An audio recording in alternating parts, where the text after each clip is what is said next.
Younger జనరేషన్కి job opportunities గురించి మాట్లాడుతున్నాం కదా.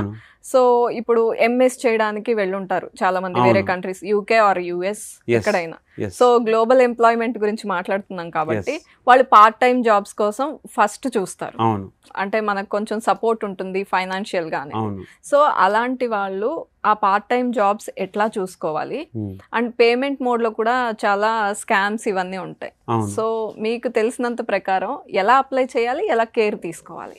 ఒక ఉద్యోగం అవసరం ఉన్న వాళ్ళు, నాకు ఉద్యోగం కావాలని వెతుకుతుంటారో, ఆంటర్ప్రినర్స్ మంచి ఎంప్లాయీస్ నుంచి వాళ్ళు వెతుకుతుంటారు అనమాట.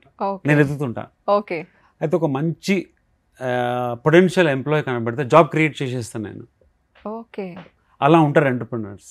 సో మేము నెట్వర్కింగ్ ఈవెంట్స్ వెళ్తుంటాము.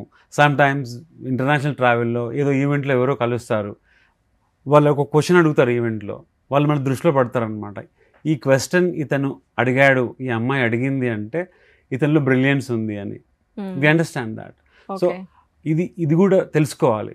ఎలా అయితే ఒక particular student or graduate or post graduate ఇంటర్న్షిప్స్కి, అప్రెంటిస్షిప్స్కి, జాబ్స్కి వెతుకుతుంటారో, ఆంటర్ప్రినర్స్ కంటిన్యూస్గా వెతుకుతుంటారు. బికాజ్ ఒక ఆంటర్ప్రినర్ డ్రీమ్ నెరవేరాలి అంటే అతనికి మంచి టీం కావాలి. మంచి టీం లేనిది ఆంటర్ప్రినర్ సక్సెస్ కాలేడు.